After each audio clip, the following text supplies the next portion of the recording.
So hello my dear friends, welcome back to my channel Let's Speak English. અને આજે આપણે ડિટેલમાં practice કરીએ કે પ્રેઝન્ટના સેન્ટેન્સ મારે બનાવવા છે. પ્રેઝન્ટ એટલે કે જે આપણે અહીંયા ટાઈમ વર્ડ લખ્યા છે કે ટાઈમ બતાવે છે એવા શબ્દો every day, every year, every Monday, every Sunday, every week એને લઈ અને આજે આપણે ડિટેલમાં પ્રેક્ટિસ કરીએ. પણ સૌથી પહેલા જો તમે બિગિનર્સ છો તો આની ખબર હોવી જોઈએ કે કયા ટેન્સની અંદર ઉપયોગ કરવો. ઓકે, અહીંયા જુઓ કે એવરી વાળા જેટલા પણ છે, દરરોજ વાળા, એવરી મીન્સ દર, એવરી ડે મીન્સ દરરોજ, ઓકે, એવરી યર દર વર્ષે, એવરી મંથ દર મહિને, એવરી સન્ડે દર અઠવાડિયે, દર રવિવારે, એવરી મંડે દર મંગળવારે, દર સોમવારે, એવરી સેટરડે દર શનિવારે. તો દર મીન્સ કે જો દરરોજની વાત કરે છે તો એવરી, ઓકે, એવરી યર દર વર્ષે, કે ડેઈલી એટલે દરરોજ.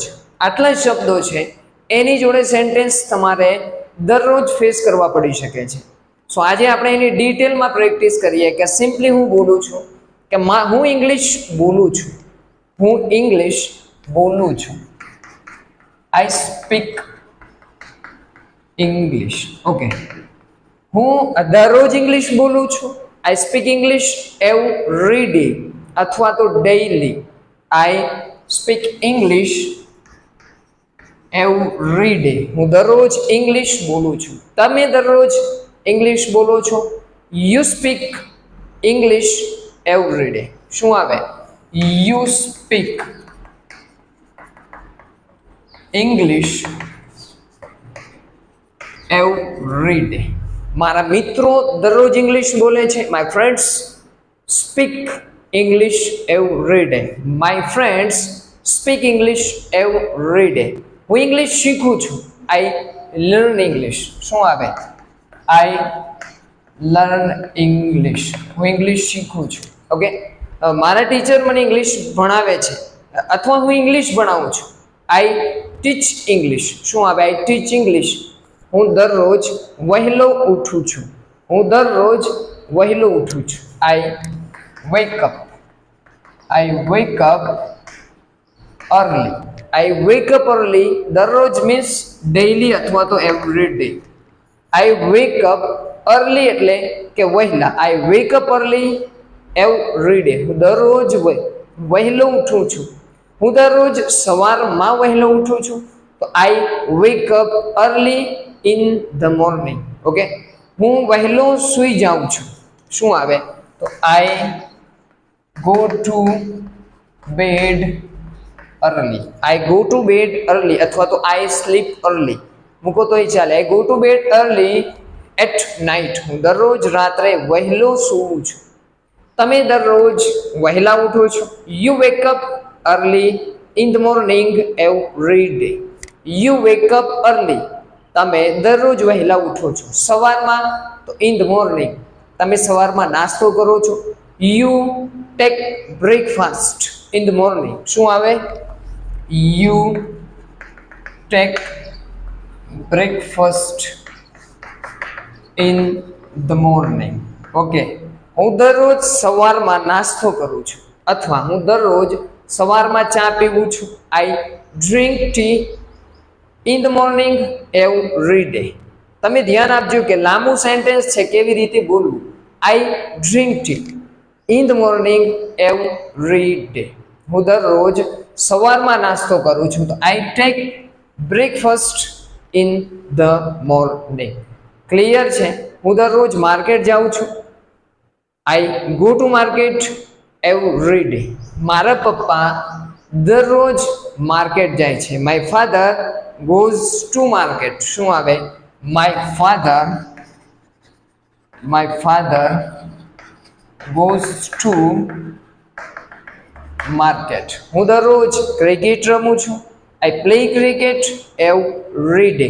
હું દર મહિને દિલ્હી જાઉં છું, I go two Delhi every month. દર મહિને તો શું આવે? આઈ go two Delhi every month. So friends, આવી રીતે પ્રેક્ટિસ કરવાની છે. સિમ્પલી કે હું દર રવિવારે ક્રિકેટ રમું છું. I play cricket every Sunday. તમે મારી જોડે બોલો, મારી જોડે પ્રેક્ટિસ કરો કે આઈ પ્લે ક્રિકેટ એવરી સન્ડે. હું દરરોજ ક્રિકેટ રમું છું. I play cricket every day. હું દર મહિને ચેસ રમું છું. I play chess every month. હું દર મહિને ખરીદી કરું છું અથવા હું દર મહિને માર્કેટ જાઉં છું. I go to market every month. તમે દરરોજ વર્કઆઉટ કરો છો તો you workout in the morning. તમે દરરોજ વર્કઆઉટ કરો છો. ઓકે. તમે દરરોજ મોબાઈલ યુઝ કરો છો. You use mobile every day. Okay, clear છે? મારી જોડે પ્રેક્ટિસ કરો. હું દરરોજ હોમવર્ક કરું છું અથવા આઈ ડુ હોમવર્ક. ઓકે, હું દરરોજ પ્રેક્ટિસ કરું છું. I practice every day. I practice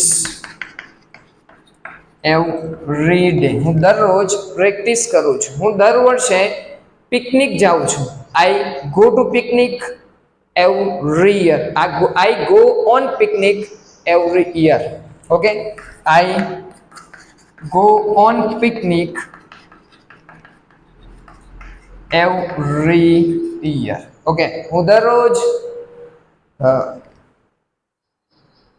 cricket રમું છું. આઈ પ્લે ક્રિકેટ ડેઈલી અથવા આઈ પ્લે ક્રિકેટ એવરી ડે. હું દરરોજ મારા પપ્પા સાથે માર્કેટ જાઉં છું. હું દરરોજ મારા પપ્પા સાથે માર્કેટ જાઉં છું. I go to market with my father every day. I go to market with my father every day. હું દર મહિને મારા પપ્પા સાથે અમદાવાદ જાઉં છું. I go two Ahmedabad with my father every month. Clear છે? શું કહેવા માંગે છે કે ક્યાં પણ તમને એવરી એવું જોવા મળે તો પ્રેઝન્ટની વાત કરે છે. અન્ડરસ્ટુડ? હું ઇંગ્લિશ શીખું છું. I learn English. હું દરરોજ ઇંગ્લિશ શીખું છું. I learn English every day. હું મિત્રો સાથે ઇંગ્લિશ બોલું છું.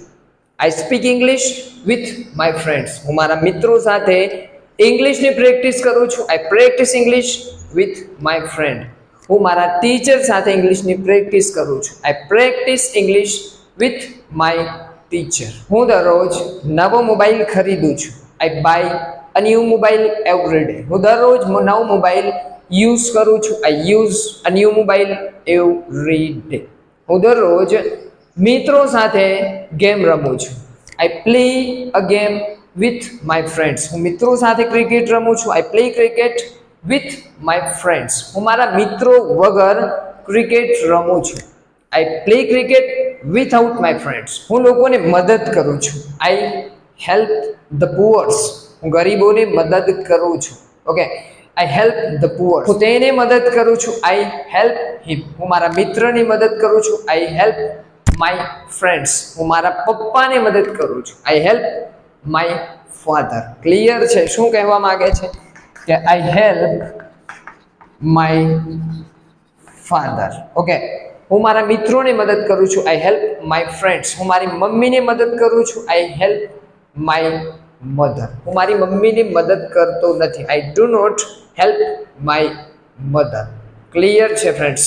તો આ છે પ્રેક્ટિસની રીત. કોઈ પણ રીતે તમે પ્રેક્ટિસ કરી શકો આને લઈને.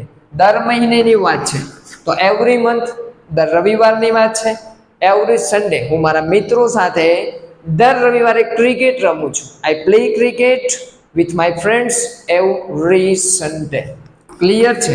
Every Sunday with my friends. Okay, every year દર વર્ષે હું મારા મિત્રો સાથે અથવા મારા પપ્પા સાથે પિકનિક જાઉં છું. I go on picnic with my father. શું છે કે અહીંયા જુઓ, હું દરરોજ પિકનિક જાઉં છું તો I go two picnic daily. I go on picnic daily. તો ક્લિયર છે કે પ્રેક્ટિસ એ આવી રીતે કરવી પડે, કારણ કે પ્રેક્ટિસ મેક્સ મેન પરફેક્ટ.